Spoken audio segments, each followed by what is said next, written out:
akwai wata rana da na kwana biyu ban iya bacci ba. Rana ta farko baƙin ciki ne ya hana ni bacci. Rana ta biyu kuma farin ciki ne ya hana ni bacci. Duk kuma a jere suke.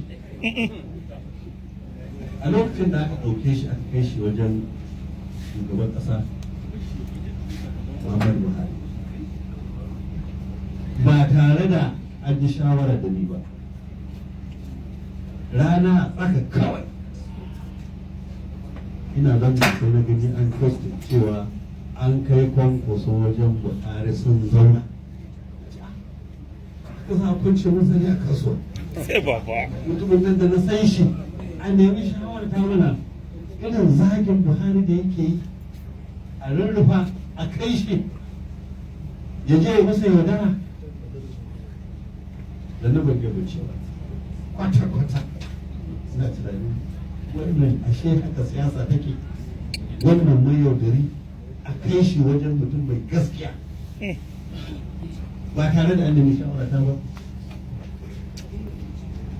Shi kenan aka kai shi suka tattauna, ai dama ni ba rigima nake da kai ba, dama ni rigima ta da gwamnan jihar Kano ne, kaza da kaza, menene duk dai faɗi labaransa. Buhari ya ji shi. Washe gari da rana sai gashi an nuna cewa shugaban majalisar dattijai sanata ya fita daga jam'iyyar APC da 'yan majalisar dattijai su 46 ai su 14 sunan kwankwaso ne na farko. Da na dinga farin ciki da na ma ban iya bacci ba. Allah kara lafiya.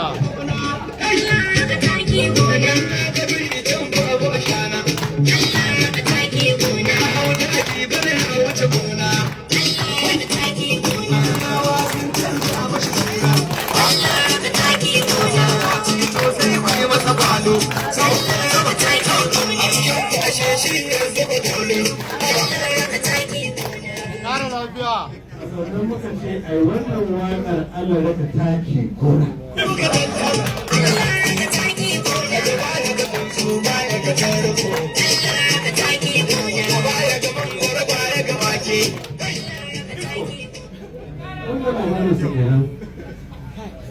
Ya ba jami'a saboda yana ganin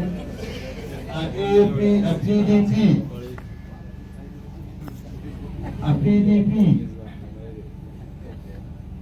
Jonathan ya kare, akwai fili na zama shugaban kasa, ya tafi da ya takara. Kuri'a nawa ya samu? 186 ko? 186. Kuri'a 100 ya samu.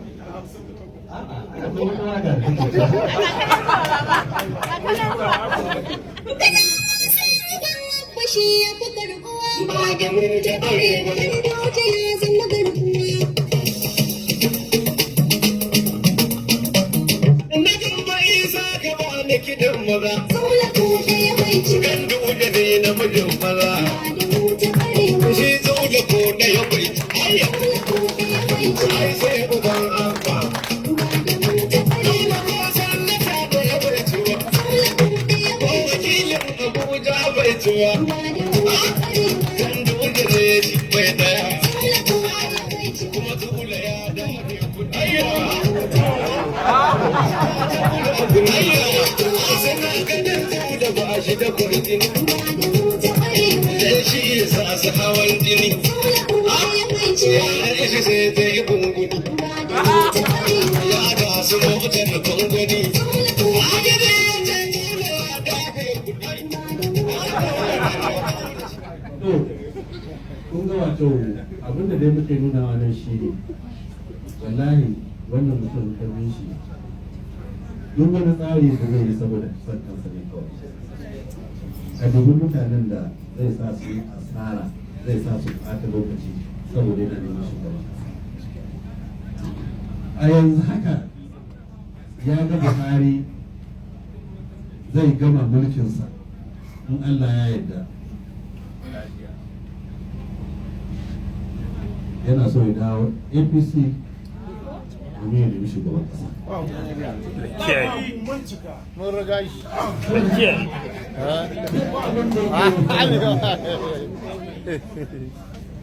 To shi babban matsalarsa shi ya fi kowa iyawa.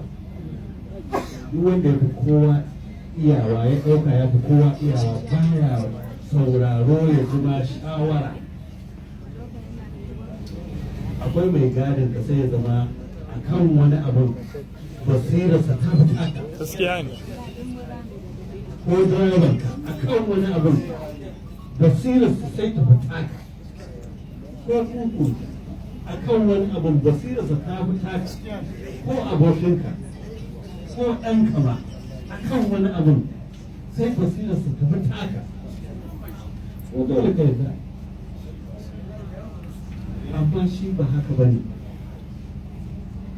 ya fi kowa, shi sa muka ce kar ta san kar.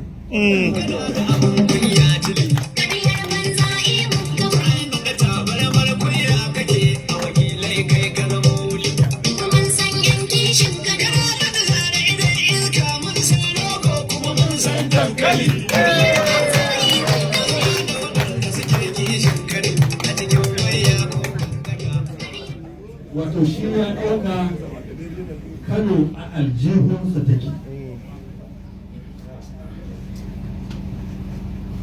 Na tsaya takara tun kafin a yi zaɓe, yake cewa idan wanda muka tsayar sun yi abin da muke so shi kenan, in ba sai abin da muke so ba za mu ɗaga ƙafar wando mu dawo mu kore su. Don Allah don annabi tun fa ba a yi zaɓe ba aka fara faɗa wannan, tun ba a yi zaɓe ba za a ɗaga ƙafar wando. Shi bai san kan Fulani ba dama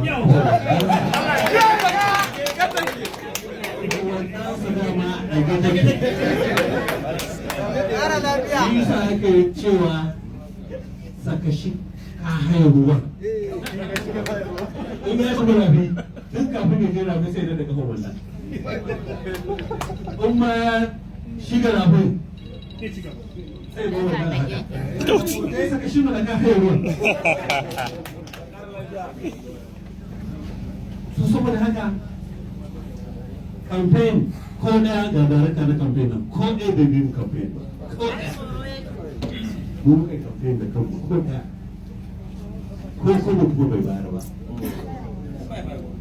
Motoci ma da muka raba kai daya ma kafin ma motoci, darakta general da na naɗa wanda tun a 1999 darakta general na kafe, darakta general da na naɗa wallahi ta bai yadda ba, ai ba sai da darakta general ake cin zaɓe ba.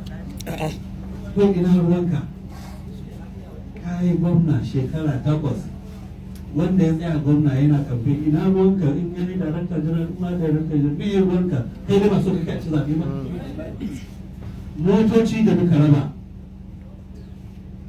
44 zubi na farko muka ce camomi na mulki sun za su ɗau nauyin waɗannan motoci amma suna hannun camomi na fati.